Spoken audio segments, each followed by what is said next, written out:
Welcome to Dance with Disease. My name is Ren. In 2016, my index finger started wiggling, which is great if you're training a dog, but I don't have a canine companion. And then the word Parkinsons came into my life. I knew from the beginning that this was not the downward spiral of doom as guaranteed by the brochures, but a kick in the ass to look at my life and change.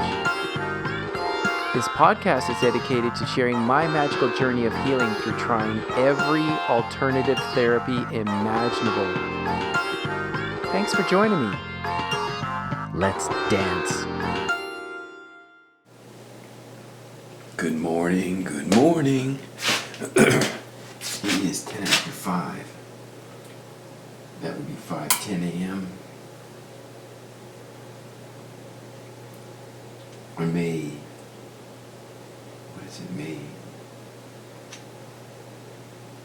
8th, 2022. My name is Ren, otherwise known as Dustin Anderson.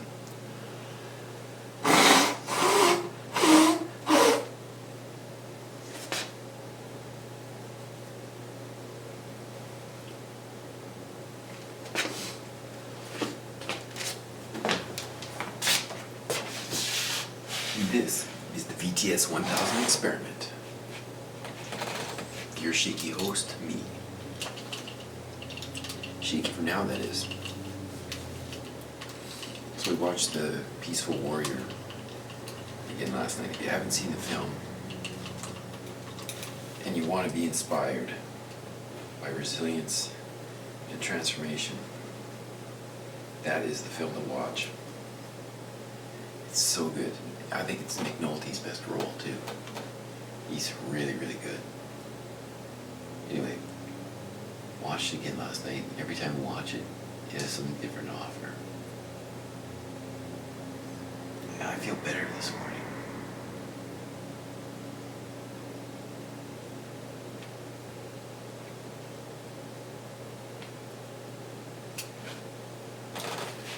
Calmer. More controlled.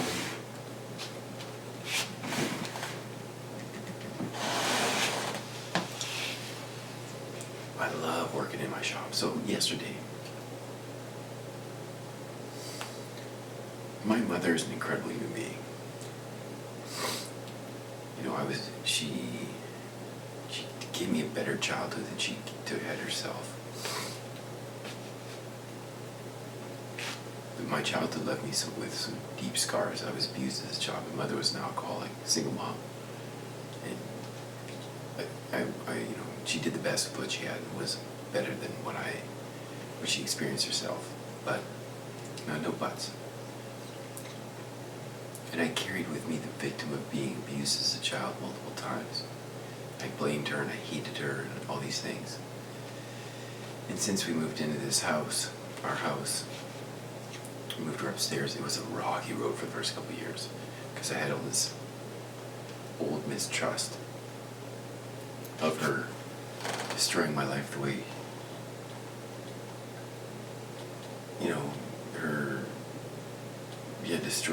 destroying my life the way my life had started. And it was really difficult. But because of Kevin, I call this experience Kevin, it softened me. And I always desired a relationship with my mom. I desired to love her. Because I'm so damn vulnerable, and particularly last year, when symptoms got out of control, I softened. And I'm also committed to this process too.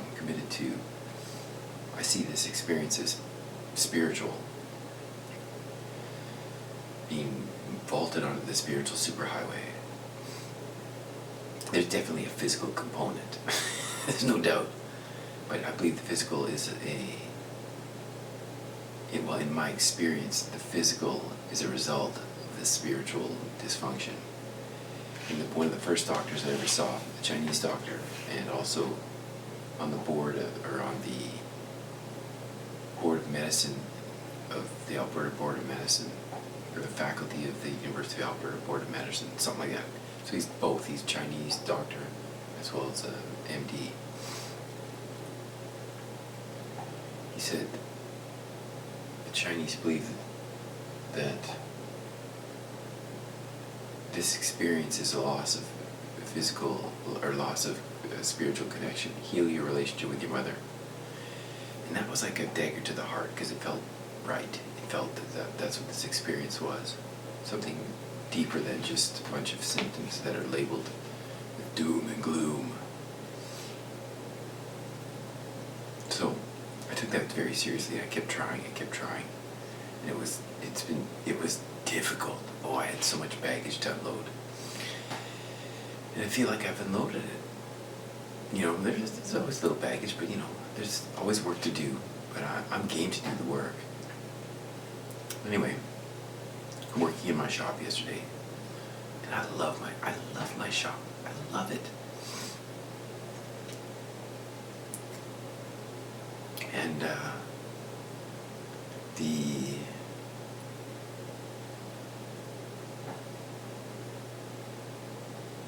I'm working, and she comes in and she starts asking me what my new job with Pedigo. I'm saying it's great. She said, when are you going to get a bike? And I said, well, I can't afford it right now. She started asking me about the price.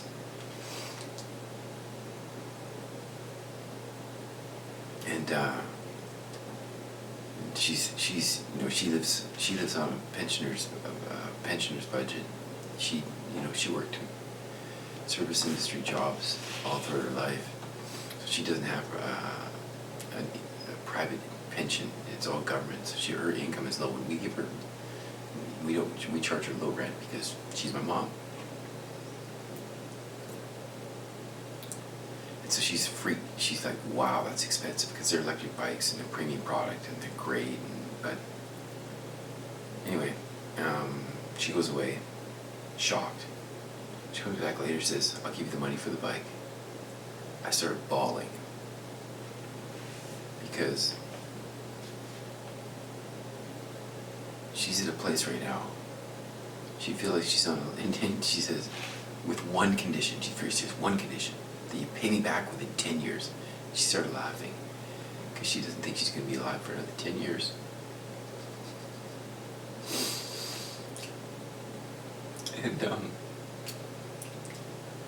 And it's probably true because she smoked for 60 years of her life and was an alcoholic until she was 50. And she's in a lot of pain. Every day I pray that she doesn't suffer too much. She suffered enough in her life.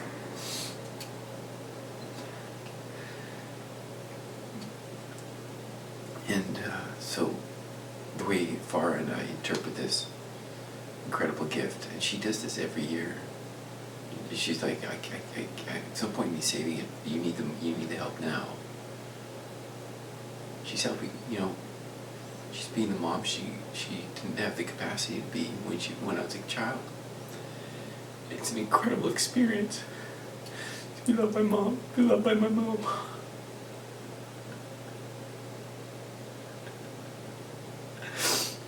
And it's because of this that I wouldn't have been open otherwise. It's absolutely incredible. It's difficult, but life is difficult. Everyone suffers.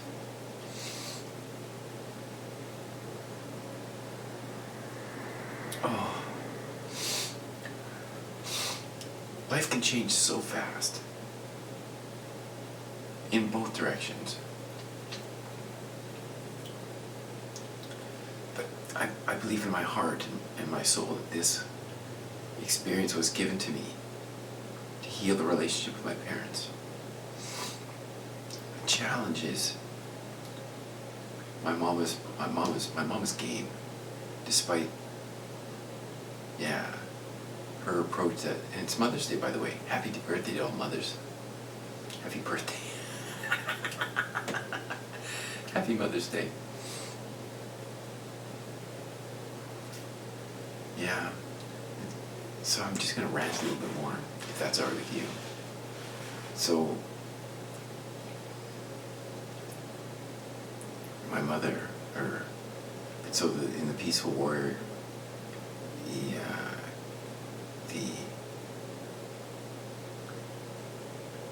Mother's Day.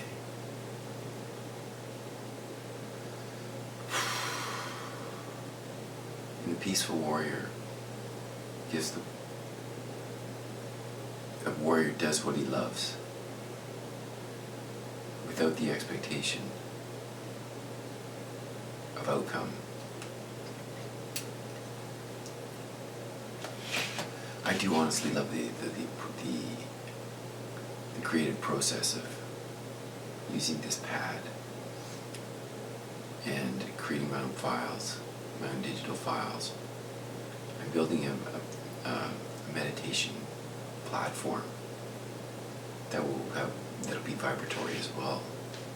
I enjoy building myself a shear darn machine. I enjoy the process, but I'm expecting outcome. I don't feel in my heart that this is going to stay. It's hard to let go of that, because I dream of being free as well. Oh, I should probably just get started. I'm going to keep going. This is an incredible experience. An incredible experience.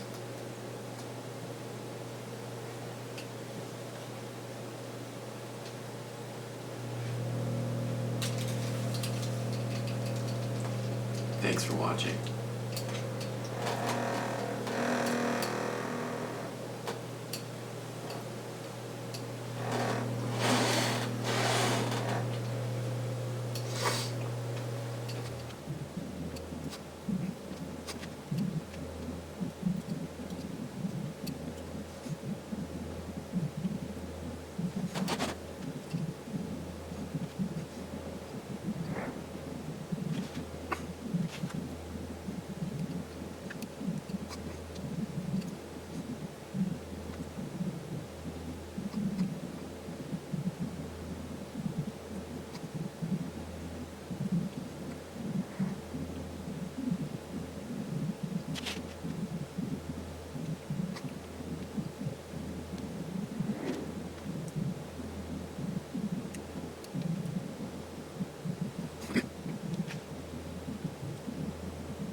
concentration is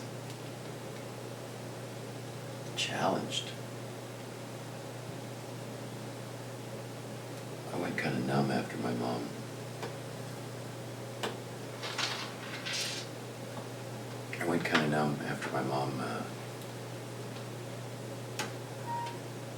gave me the money. It seems like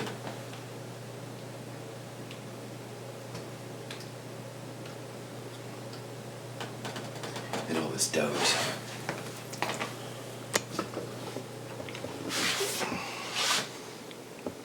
A whole bunch of doubt.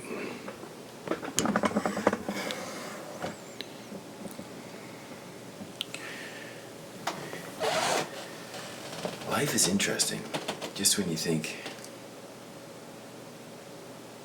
try to settle into an experience. Wow. I'm not referring to myself in this moment. I'm not trying to settle in. Well, I guess, yeah, getting comfortable with this experience, but settling into life, and then it just changed like that. Amazing how life can just turn on a dime, both for the positive or the more difficult. I don't like to say negative because my lens that I view life is, it's obviously shaped through this physical experience I'm going through right now. And it's difficult, but is it bad? I've gained so much from it. I've gained so much. And this happiness based on what you could do in the past. I'm 51 years old. I'm not in my 20s anymore, my 30s. I don't have that physical capacity of which I prided myself on. I was that guy in my mind that could do all these things and had a physical capacity far beyond my stature. But at the same time, I hopped the 3.5-foot fence.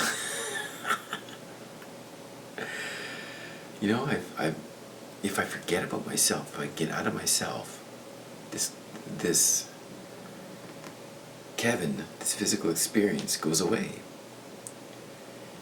Consistently. It's just getting out of the self, letting go of the ego, and bring it back to the peaceful warrior. To let go of the old self. And I feel in many ways that self is dissolved. The bulk of that experience of the first 45 years of my life of anger and fear and has resolved. Dissolved. Well, and resolved, I guess. I feel like I'm just such a much better person.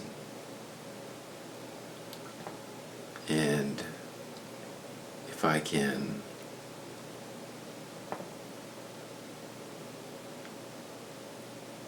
or when I can complete this process of letting go of the old self, not having to be right. This buddy of mine, a good friend of mine, who got me doing birthday parties when I was living in Toronto. Birthday party Doug Tadale, amazing man. I was so angry and so fearful that I'd have to be right about everything. And he's like, is it better to be right or to be kind? I'm like, it's better to be right. I was so scared. It was, like I said, it was in my 20s. And my mom,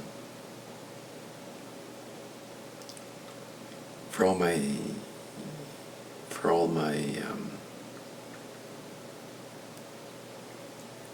misunderstanding of her and fear of her at the time,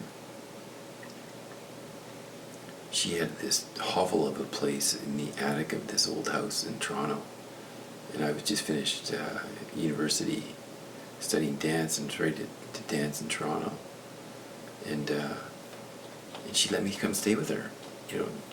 She faced the criticism and discomfort of her landlord being angry with her. Man, that was uncomfortable. It was so uncomfortable, but she She looked after her son in the way that she knew how.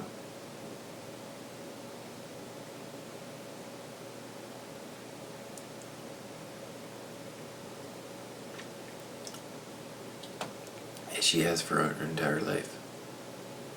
I was living in the Canary Islands, and she came out to visit. I was living with my girlfriend, and my mom came out for a couple weeks. She didn't tell us how long she came out. She actually planned to stay for 3 weeks. She stayed a week after, longer than she meant to. She brought a resume, so I think she's hoping to stay. Well, I feel very confident she's hoping to stay. And she wanted to be with her boy. She wanted to be with me. I wasn't so receptive at that time. It was very difficult. But yeah, it's so wonderful to be able to acknowledge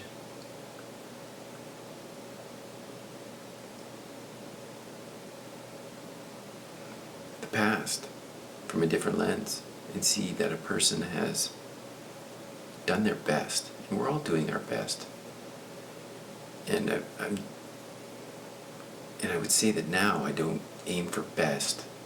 I aim just to get better, a little bit at a time.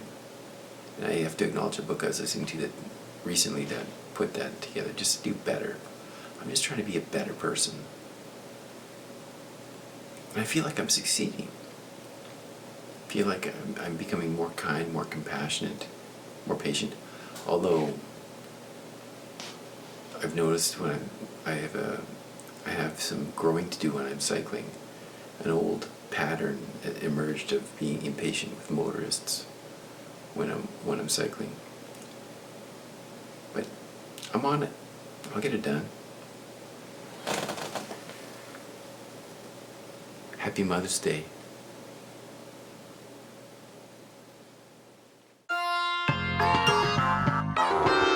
Thank you for listening to the Dance with Disease podcast. My name is Ren. It's been a pleasure to have you here today. For more podcasts and the films, Dance with Disease, log on to YouTube, Ren the Artist. See you next time.